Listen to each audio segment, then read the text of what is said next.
orang tua dengan kerinduan. Kapanpun orang tua menginginkan untuk pulang, pulanglah, tinggalkan pekerjaan, tinggalkan istri, tinggalkan anak, kembali.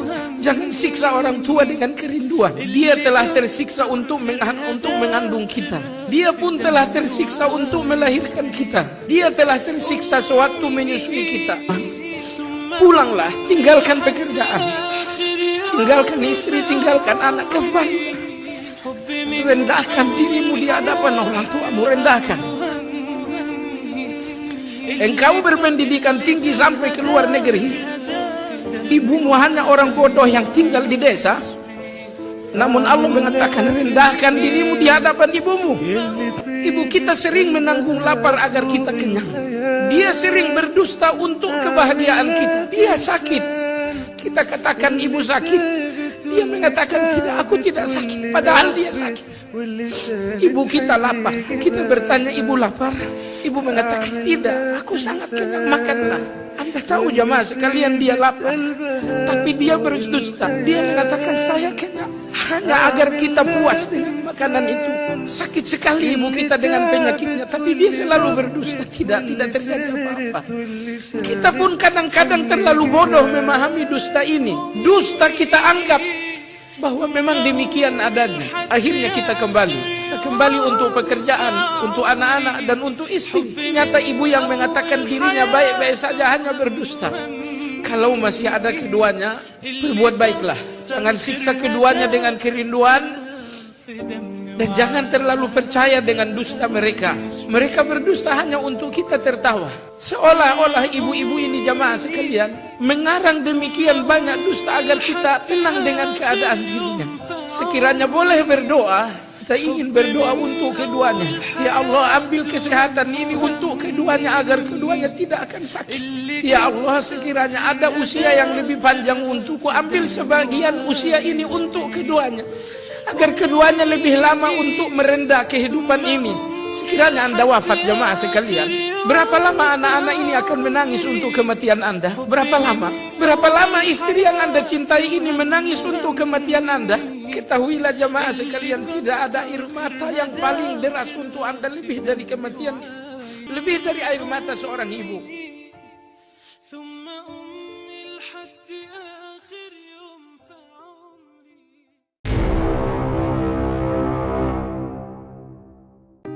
Hai, Assalamualaikum. Nama saya Aimin Natasha binti Apli.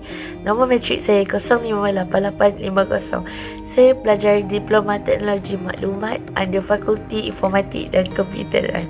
Nama saya Siti Nurbaiti Mustafa. Nombor matrik saya ialah 058830. Nama saya Siti Nursyuhada binti Kamarudin. Nombor matrik saya 057402. Saya dari Diploma Teknologi Maklumat. Nama yang diberi Wan Wakuratu Akatrina binti Wan Mazuki.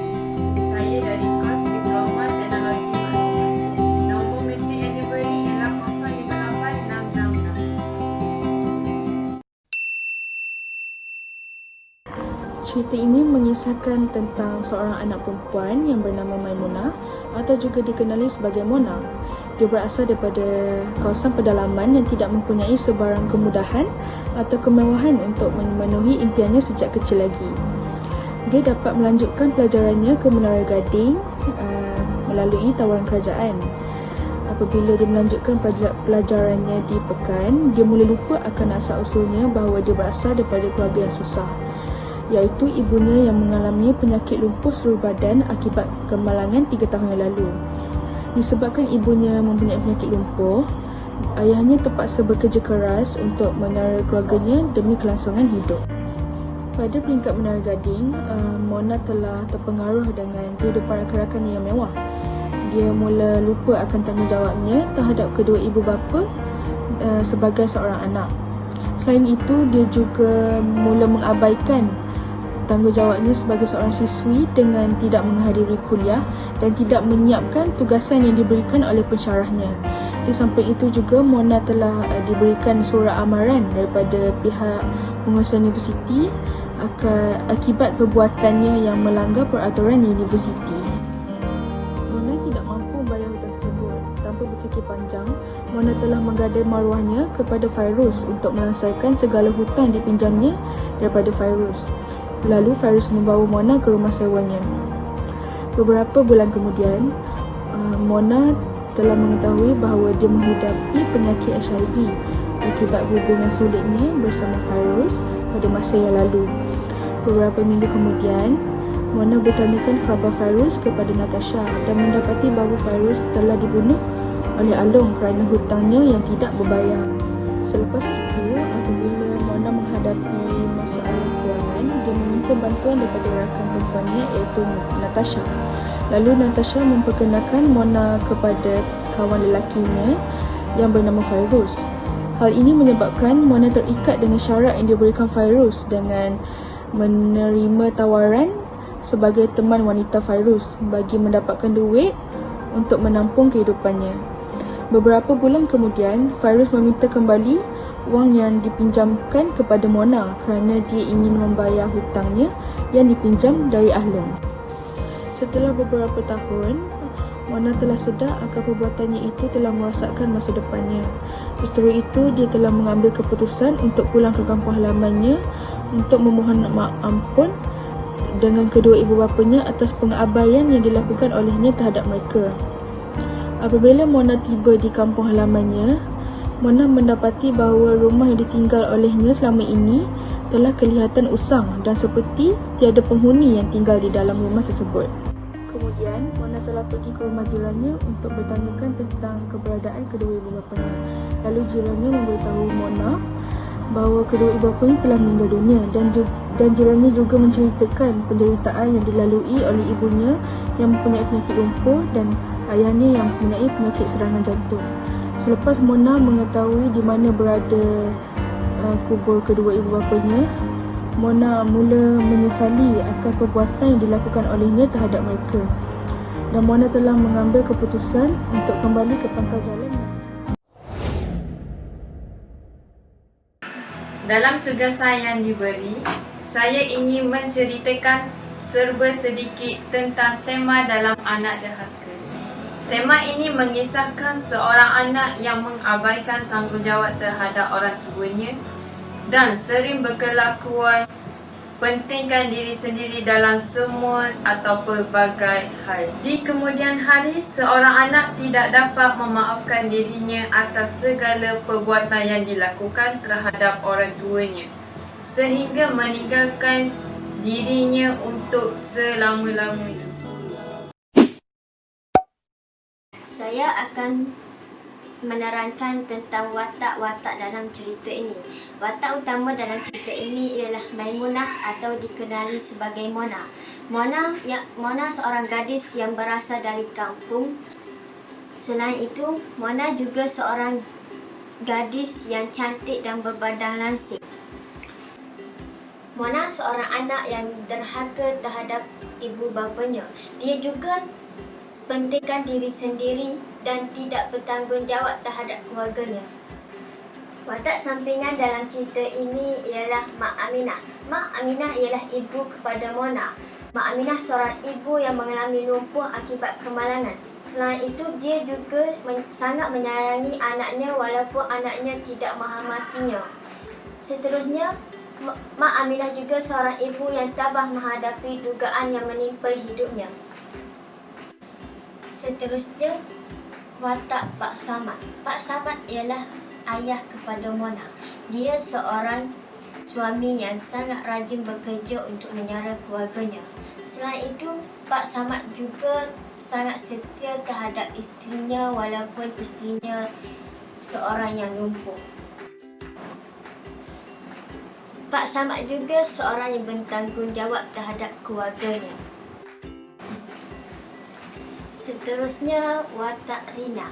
Rina merupakan rakan baik kepada Mona semasa di sekolah menengah. Rina merupakan seorang gadis yang sangat cantik dan bertubuh cabi. Selain itu, Rina juga merupakan seorang rakan sekerja Mona semasa mereka bekerja di kilang jahit baju. Watak seterusnya ialah Natasha. Natasha merupakan rakam baik Mona semasa belajar di universiti. Natasha juga seorang gadis yang cantik dan bertubuh langsing. Natasha berasal dari bandar dan dia juga berasal dari orang kaya. Watak yang terakhir ialah watak Feiruz. Feiruz merupakan teman lelaki kepada Mona. Feiruz seorang lelaki yang berbadan tegak dan tinggi. Feiruz juga seorang lelaki yang berpura-pura baik. Dia juga seorang penghutang dari Ahlo. Tambahan pula, Feiruz seorang lelaki yang jahat.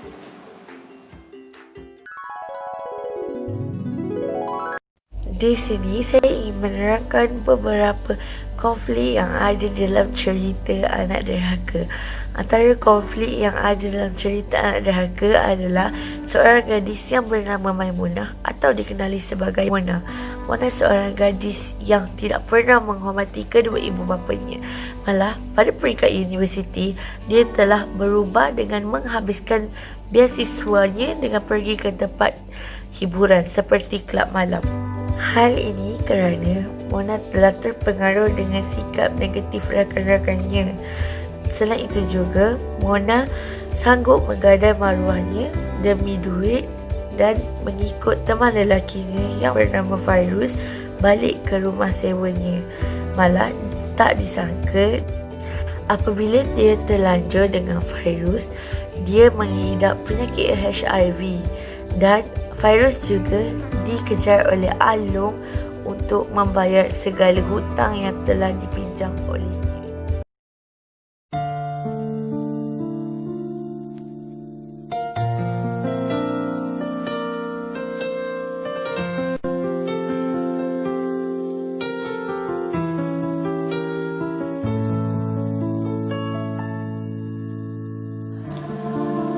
Yang besar itu nafsu, yang singkat itu waktu.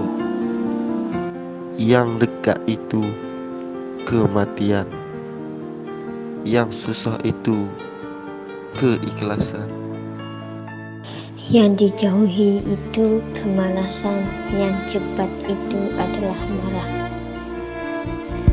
Yang berat itu ialah amanah, yang sukar itu ialah kesabaran. Yang lupa itu kesyukuran, yang merasa amal itu mengumpat. Yang dinanti-nanti oleh Maha Pencipta iaitu taubat nasuha seorang pendosa. Sekian sahaja daripada kumpulan kami. Terima kasih.